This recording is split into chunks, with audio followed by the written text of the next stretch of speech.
Okay. Welcome to the middle of the week, everyone. And what week is that, you ask? Why, it's National Business Women's Week. And wouldn't you know it, we've got a businesswoman with us today to talk about water. Did you know we waste more than 1 trillion gallons of water each year in North America? That's why water conservation has become an environmental necessity. But there is good news. The Internet of Things, combined with advances in smart home technology, are offering solutions for today's homeowners. Today, we're going to hear about a year-long pilot study from Uponor that was one of the most extensive water monitoring studies ever conducted. They collected over 1 billion data points. Cassie Schmidt is going to share some surprising research-based insights on how, where, and why we lose water in home plumbing systems. We're also going to learn about the monetary implications of these losses. Now, let me tell you a little bit about Cassie. She's a strategic marketing manager at Uponor, and she holds 13 years of experience in marketing for both brands and agencies. Her innovative spirit and customer-focused approach have made her especially mindful of market trends and customer insights. This understanding allows her to approach today's topic of intelligent water with a unique blend of brand and category knowledge, as well as an appreciation for how that impacts the customer. Now, during the course of today's presentation, you can submit questions for our guest. Simply use the questions box that's probably on the right side of your screen. I'm going to collect those questions throughout the webinar, and I'm going to pose them to Cassie at the end of her presentation. And now I'll hand it over to Cassie Schmidt. Thanks, Mike. So good afternoon or morning to everyone, depending upon where you're sitting. As Mike mentioned, I'm Cassie Schmidt, Senior Marketing Manager for our Intelligent Water team at Uponor. And I'm really excited to have the opportunity to talk to you all today about unlocking the potential of intelligent water. But before we go there, I want to go back. I want to go way, way back, 100 years, back to 1876, when the telephone was first invented. Over the next 100 years, there were obvious cosmetic improvements and infrastructure innovations, wires, handsets, receivers, but the bulky devices that you see on the screen here today were really the mainstay for more than 100 years. This was an industry that evolved at a very slow pace. Then 1973 rolled around and cellular technology was introduced. However, it wasn't until October 13th, 1983, when the first international commercial cell phone call was made from a car in Chicago to actually the great-grandson of Alexander Graham Bell in Germany. This one act threw open the floodgates of possibilities and disrupted an industry that has changed at lightning speed ever since. So of the phones that are on the screen here, I'm sure you can find a couple that you've had over the years as well. My personal favorite was the Nokia one with the changeable faceplates. I swear I had one for every occasion. But anyways, as I look back over the fond years of my first couple cell phones, it really is hard to wrap my head around what I'm carrying around today for a cell phone. My cell phone, I honestly break out into hives if I don't have it on me, in my hand, in my pocket, on my body at all times. And this little thing has more computing power in it than what was used to put the first man on the moon. My iPhone has 240,000 times the memory and computing power of the Apollo 11. It's changed so fast, this industry, in fact, that if you were born in the late 80s or 90s, you've probably never even seen a rotary telephone or know what to do with it if you had. So for some comedy relief today, let's watch a short video.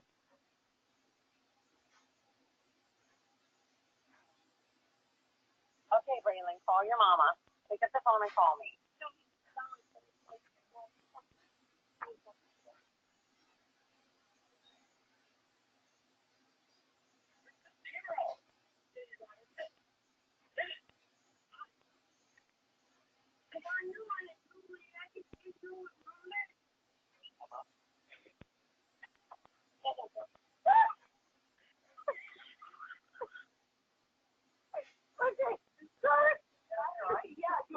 So you get the idea, right? This kid has never seen a rotary phone, doesn't know what to do with it. And In the same way that the telecommunications industry has evolved slow at first and then at lightning speed, it brings to light that if we in the building industry don't evolve with the world around us, we could be this kid. As the telecommunications industry was disrupted by cellular technology not so long ago, the plumbing industry is now at the same intersection. Smart technology and other innovations are removing barriers, enabling us to have a new relationship with water, enabling us to better monitor, use, control, and reuse it. We're in the midst of an era of intelligence. In this era of intelligence, it's empowering us. It's making us faster and smarter. We have access to data and, more importantly, insights that we've never had before. And that's allowing us to remove barriers and solve problems such as the crisis of water like we've never imagined in the past. The crisis of water is happening now, and I don't need to tell all of you on the phone about the issue. As we sit here today, we're all well aware of the global water scarcity and the stats that go along with it. By 2025, 1.8 billion people will live in areas plagued by water scarcity. And by 2050, which people is only 32 years away, it's hard to believe, but it is, our demand on water is going to grow by 55%, furthering and impacting the issue. So here in the US, within the next 5 years, we're going to see 36 states experience some degree of water shortage. We're already seeing it out west and down south, but to be perfectly honest, where I live in Minnesota, we don't really think about it. We water our lawns twice a day in the summer. We leave the sink running while we do our dishes. I even have a neighbor who literally washes his driveway in the summer. And to be perfectly honest, until I started at Uponor and on the Intelligent Water team, I too was one of them. But it's not like we didn't have signs all around us that this behavior was damaging. In my area, we have a lake called White Bear Lake. That 5 years ago, we lost 25% of its water. Sure, there was some concern, some news articles, but what did the people living on the lake do to remedy this? They simply bought more docks. They made their docks longer so that they could actually reach the water, to go boating, to fish, to play in the water. And that's about it. It didn't change their behavior. If we move out west, there's a similar story with Lake Mead, right? Although instead of 25% lost, the lake is only 38% full. Seriously, only 38% full.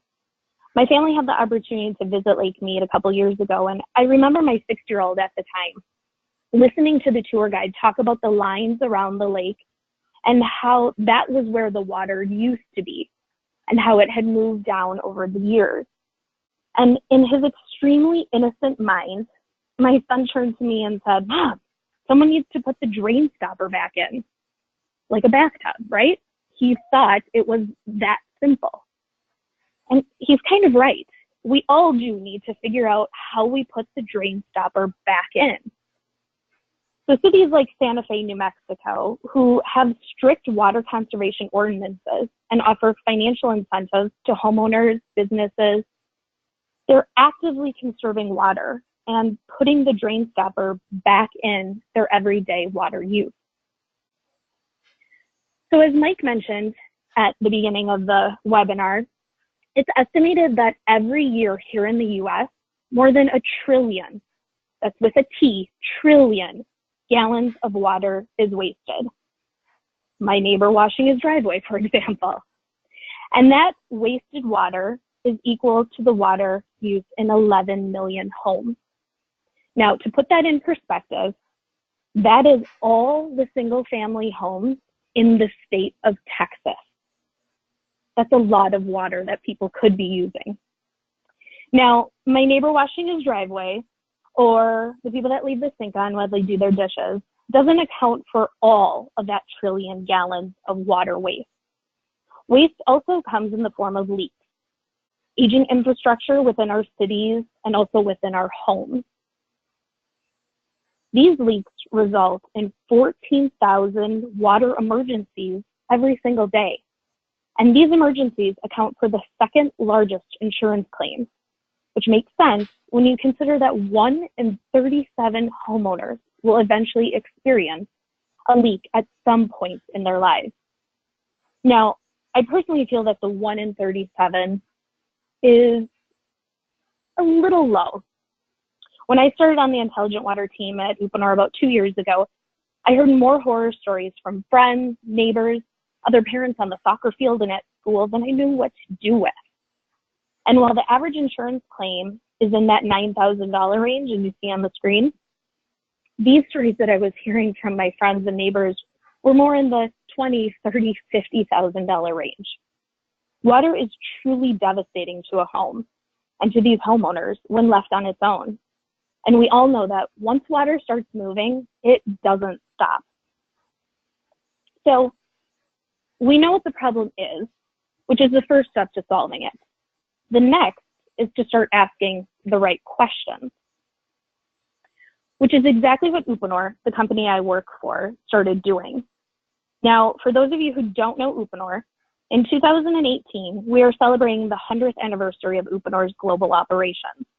And this is a significant milestone that underscores our work and our branding, which says we mean progress. Progress has always been what Uponor has stood for throughout our 100-year journey.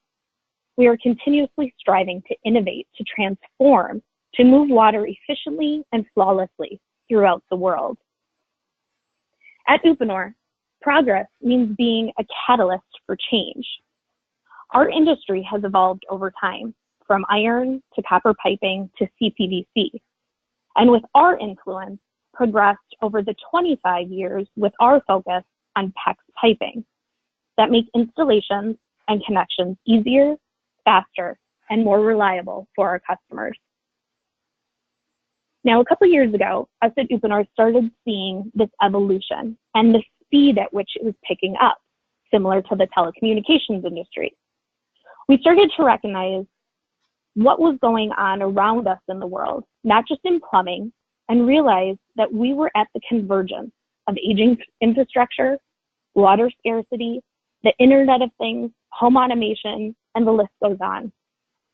So being mindful of this, we actually broke off a portion of our company to be independent and try to find solutions. In that research, we came up with two solutions. The first being this idea of a nationwide network of plumbing professionals we call the Uponor Pro Squad. While Uponor has traditionally gone to market through distributors for our core product offering of PEX pipe and F1960 fittings, this new approach allows us to test, to be agile and closer to the end user, gathering feedback, ideas, solutions in this new connected home, smart technology world we're all living in. Which led us to our second solution, a partnership, a joint venture with Phyn, bringing together the leading consumer electronics company and the leader in plumbing systems. This joint venture is the perfect marriage between IP, plumbing, and IoT.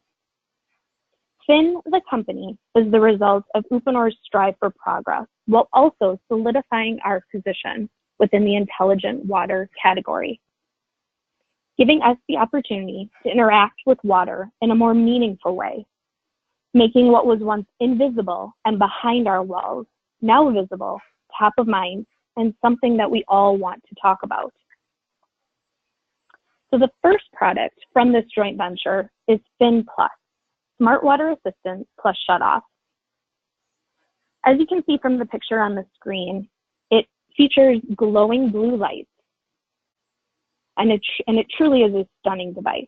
From a technical perspective, it features an ultrasonic flow meter, pressure sensor, and temperature sensor encased in a modern design that elevates it from simple plumbing products into the realm of smart home devices.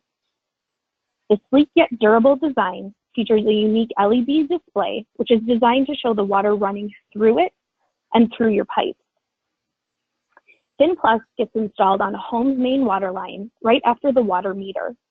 From this one device in this one location, Phyn Plus utilizes patented technology, including machine learning and AI, to monitor your whole home plumbing system. Phyn Plus measures tiny changes in pressure, flow, and temperature 240 times a second to detect plumbing issues in real time. It also conducts a daily diagnostic system check to ensure your plumbing system is healthy and working properly. It also allows the homeowner to understand their water use, their consumption, and identifies areas in their daily life where water is being wasted, like washing your driveway. If an issue were to arise, the homeowner will receive an alert within the Phyn app. And the homeowner gets to decide whether they take action right there and then and immediately shut off their water from anywhere in the world, preventing costly damage before it ever occurs. And in the event of a catastrophic leak, such as a pipe burst, Phyn Plus would automatically shut off the water, then alert the homeowner to the situation, and then connect them directly to their plumber, all right from the app, giving homeowners the power and the opportunity to see their water and interact with their water. So how does it actually work? So Phyn Plus is really the brains behind it, are patented algorithms. If you think about standing on the edge of a calm, quiet lake, if you throw a pebble in, the ripples will occur. And by the time it gets to the other side of the lake, they will have dissipated. Now imagine throwing in a giant boulder. The ripples will be huge and will eventually make it to the other side of the lake. These waves are very similar to turning on a faucet within your plumbing system, to flushing a toilet within your plumbing system, to running a shower. And each of the fixtures within our home have what we call unique fingerprints. And Phyn Plus, as Mike mentioned also, during our pilot program, captured over 1 billion fingerprints and water data to help solidify our patented algorithms and our machine learning. When you look at the screen, this is what a toilet, a faucet, and a shower look like to Phyn Plus. It's constantly measuring each individual fixture in your home. The lower bar or graph is actually an average home and all of the fixtures being utilized within that home at the same time. This is what Phyn Plus is reading 240 times a second to keep the homeowner updated in real time. So now that you know the science behind the device, I want to show you a quick video that brings Phyn Plus to life.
Plus is truly an amazing tool for us to use to find the waste, the small drips that really add up, the consumption data that starts to call out our own behaviors that are contributing to the waste. In that pilot program I mentioned, we saw about a 15% consumer homeowner behavioral change just by having access to this data, bringing it forward and putting it in their face in black and white. But what about the water use in our home that we need, that we depend on day after day? I'm talking about the bathroom. And while I've got 2 elementary school age boys who would have lots of jokes here, I will spare you and just ask a simple question. Are we or can we make water efficient choices here? 60% of our indoor water use, so not including irrigation, comes from our bathrooms. 35% of that is used for showering. So if I'm doing my math correctly here, and if I'm an average American who uses about 100 gallons of water a day, that means that 35 gallons goes down the drain when I shower. That's 35 gallons of water that's not necessarily bad black water. It's gray water, and can be and should be used for something else within our home. Well, I'm sure most of you on the phone today are no stranger to gray water. I would like to introduce you to a new product by a new company that is making gray water more accessible and easy for the homeowner. Greyter Home by Greyter Water Systems is a gray water reuse system. It's an out-of-the-box product that features a small footprint designed to be installed by a plumber and easily creates water-efficient buildings and homes. This is a great new tool for homeowners to use by a great new company out of Canada. And the video next will explain more about the product specifically.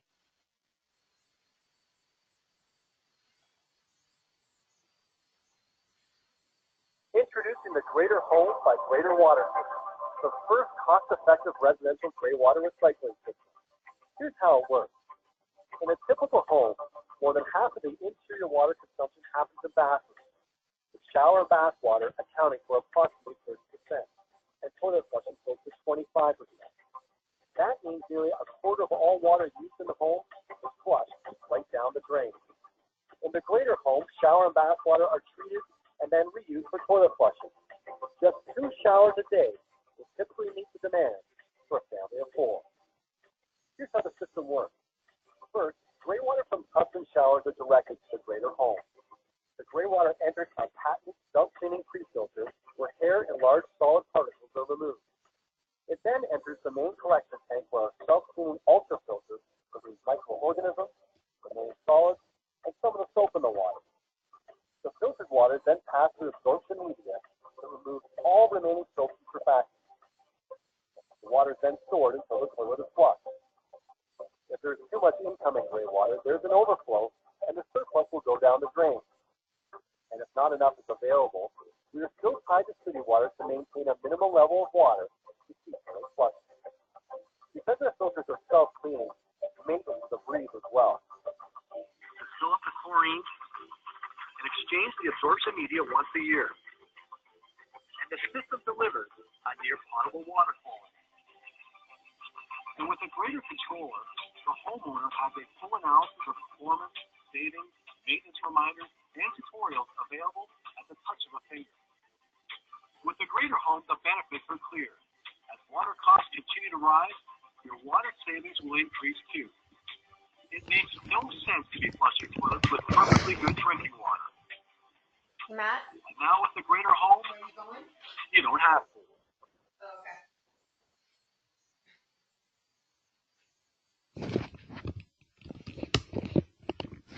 Pretty neat, right? So we know our relationship with water is changing. And in this era of intelligence, and potentially by utilizing these 2 new really great products, I ask you to continue to recognize your personal relationship with water and identify what barrier are you going to remove? What problem can you solve?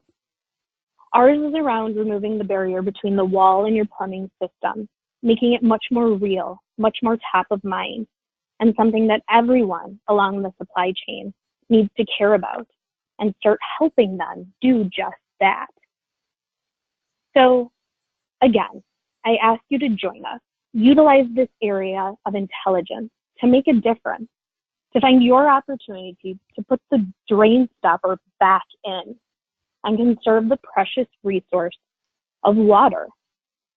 Because if we don't change, don't evolve, and don't unlock the power of this era, we're going to be left behind. Thank you. All right, thank you, Cassie. Appreciate it very much.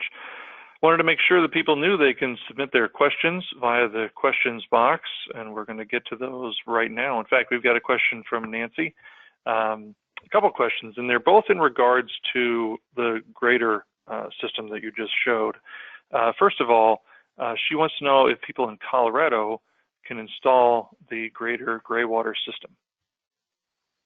So our Greyter counterparts are currently working to get their Greyter Home system recognized in Colorado. So I would say, Nancy, more to come on that, and we can certainly get your contact information from the team at Green Builder and keep you up to date as things progress.